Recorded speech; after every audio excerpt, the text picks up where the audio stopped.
Dear friends, this is Nishant Rastogi and you are watching CNRI.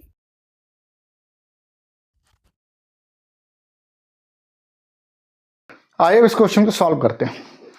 Question कह रहा है कि calculate the molality of the solution in which 3 gram acetic acid is dissolve in 80 gram of benzene.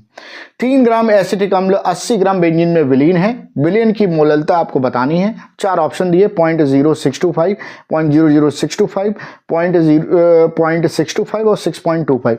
इसका मतलब ये है कि 625 जो है वो आना ही आना डिजिट है। तो चलिए हम इसको सॉल्व करते हैं कि भाई इनमें से क्या आंसर बनेगा। आपको समझ में आ रहा है कि सीधा का सीधा जो है वो कैसा फॉर्मूला बेस्ड क्वेश्चन है। चलिए फॉर्मूला लगा के इसको सॉल्व करते हैं। तो देखिए मोलैलिटी इक्वल टू आपको पता है क्या होता है, WB इंटू 1000 बाई होता है क्या है MB इंटू WA होता है और किस में ग्राम में। चलो भाई ये क्या है, तो ये जो है वो मोललता है। ये क्या है, मोललता है या हम इसको कहेंगे मोलैलिटी। अच्छा ये क्या है, तो ये जो है वो वेट ऑफ सल्यूट है और वेट ऑफ सल्यूट का मतलब विलेय का भार है। ये क्या है, ये जो है वो मॉलिक्यूलर वेट ऑफ सल्यूट है, यानी क्या है, विलेय का अणुभार।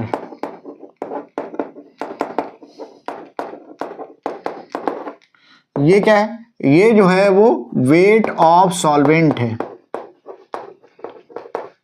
यानी विलायक का भार है। ठीक, चलो भाई अब इसको जरा देख लेते हैं।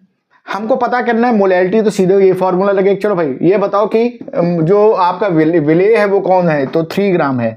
तो मोलैलिटी इक्वल टू WB की वैल्यू 3 दी गई है तो इंटू 1000 हो गया। बाई MB की वैल्यू अभी हम कैलकुलेट करेंगे। एसिटिक अम्ल का सूत्र कैलकुलेट करेंगे, मॉलिक्यूलर फॉर्मूला, मॉलिक्यूलर वेट। तो भाई सूत्र क्या है इसका, है फॉर्मूला क्या है, तो CH3COH है। एसिटिक एसिड का फॉर्मूला जो आता है वो क्या है, CH3COH है। कितने कार्बन है, तो 2 कार्बन है। हाइड्रोजन कितने हैं, 4 हैं। ऑक्सीजन कितने हैं, 2 हैं। चलो भैया पता करो जरा, तो कितना हो गया, 2 इंटू कार्बन का एटॉमिक वेट प्लस 4 हाइड्रोजन है, 4 इंटू हाइड्रोजन का एटॉमिक वेट और प्लस 2 ऑक्सीजन, 2 इंटू ऑक्सीजन का एटॉमिक वेट। तो 2 इंटू कार्बन का बोलो कितना, 12, 4 इंटू हाइड्रोजन का कितना 1 और 2 इंटू ऑक्सीजन का कितना 16। ये वैल्यू तुम्हारी होगी 24 प्लस क्या हो गया, 4 प्लस कितना हो गया 32। तो देखो 2 प्लस 4 प्लस ये, तो ये 10 हो गया, यानी कि 60 ग्राम पर मोल आता है। तो इसका मॉलिक्यूलर वेट जो आता है वो कितना आता है, 60 ग्राम पर मोल, यानी कि MB की वैल्यू आ गई कितनी 60 इंटू WA। WA क्या है, वेट ऑफ सॉल्वेंट है। वेट सॉल्वेंट कौन है, बेंजीन है, 80 ग्राम दिया हुआ है। तो चलो भैया ये 80 हो गया।